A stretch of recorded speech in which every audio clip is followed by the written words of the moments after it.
Hello everyone, I welcome you all to this class. This is mathematics class and today we'll be considering the division of complex numbers.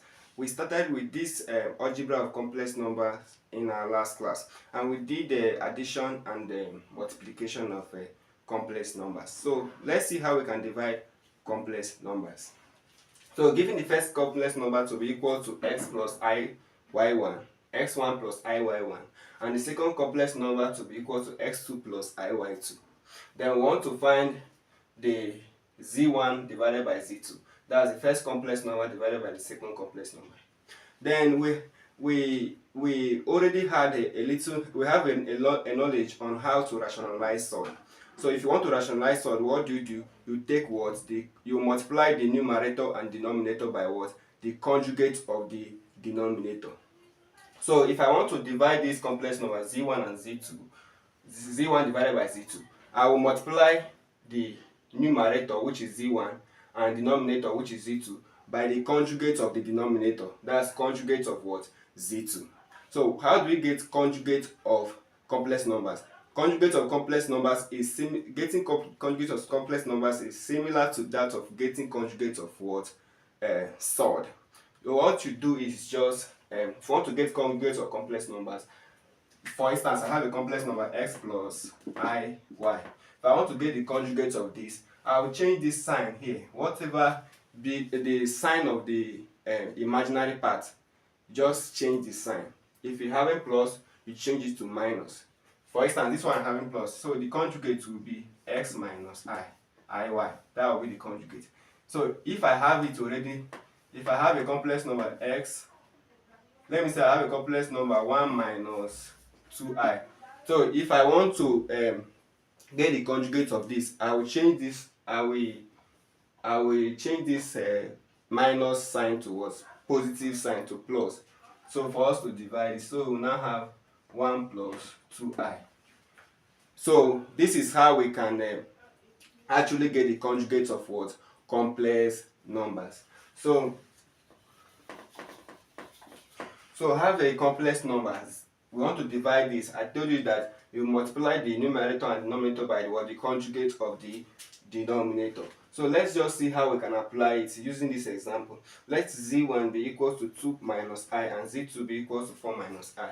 We want to find z1 divided by z2 and we want to put it in the form a plus bi. That is, we want to put it in this form. That's x plus iy. So they can use x and y. They can use a and b.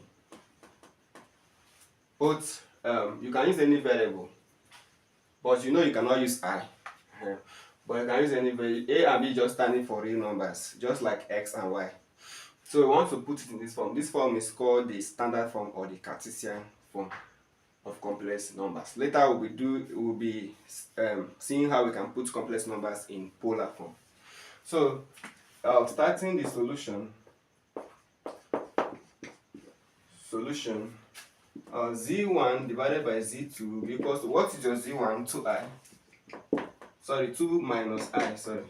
Then what is your z2? 4 minus I. 4 minus I. Then this will be equal to,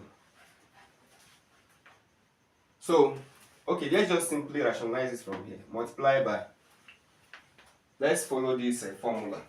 So z1 divided by z2 will be equal to z1 divided by z2 times z2 conjugate over z2 conjugate. What is z2? The denominator. What is the conjugate of the denominator? Just change the sign of the imaginary part. Here is minus, I'll change it to plus. So we have 4 plus I divided by 4 plus I. So you multiply the upper one. We have seen how we can multiply complex numbers in our previous video. 2 times 4 will give you what? 8. 2 times positive I will give you positive 2i. Negative I times 4 will give you negative 4i. Negative I times positive I will give you negative I squared. But I squared is what? Minus 1. So you'll be having minus 1. So you're having minus into minus 1, which will give you positive 1. So you have what? Plus positive 1 divided by, so Coming to this one, 4 times 4 will give you what? 16. 4 times 4 positive 4 times positive I will give you positive 4i. Negative I times negative I times positive 4 will give you negative 4i. Then negative I times positive I will give you negative I squared, which you have already analyzed to be what? To be 1, to plus positive 1. So at the numerator, we are going to have the real part. You add the real part, right? You add the real part. That's 8 plus 1 will give you what? 9. Then you put plus I into, you add the imaginary part. What's the coefficient of I here? 2. Plus, what is the coefficient of I here? Minus 4. But plus minus is minus, so we have it like this. Then divided by 16 plus 1 is what? 17. So this will be equal to 9. 2 minus 4 will give you what? Negative 2. So we have negative 2i divided by 17. Because 16 plus 1 will give you 17. Then for the denominator. So then putting it in this form, you use 7 to divide. So you use this 17, which is our denominator, to divide each of them. 17 divide 9. So you have 9 over 17. The next is minus 17 divided 2. That's 2 over 17 I. So this will be the required answer to this very question. Modulus of complex numbers. So quickly, let z be equal to x plus iy be any complex number, then the modulus of z is given by mod z to be equal to, so modulus of z is noted by what? Mod z. And this is equal to square root of the real part, the one that does not go with I, square root of x squared plus the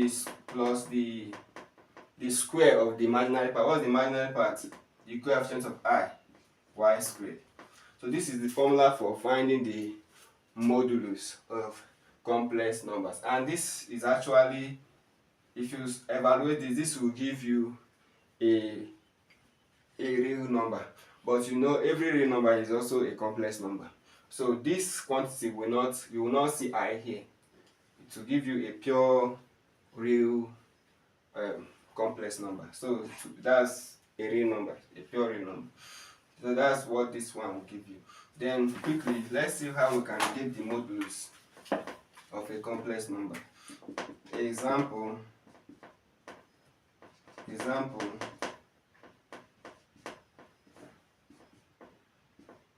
find the modulus of z which equal to minus 1 plus 7i. Let's see how we can get the modulus of this. Let's just use simple one. Solution, that's z is, okay, we have that z is equal to minus 1 plus 7i. So modulus of z, which is mod z, is given as square root of, from the definition, square root of real part square. What's the real part square? It's minus 1. So it's minus 1 squared plus, what's the real imaginary part? The coefficient of I, which is what? 7 squared. So this will be equal to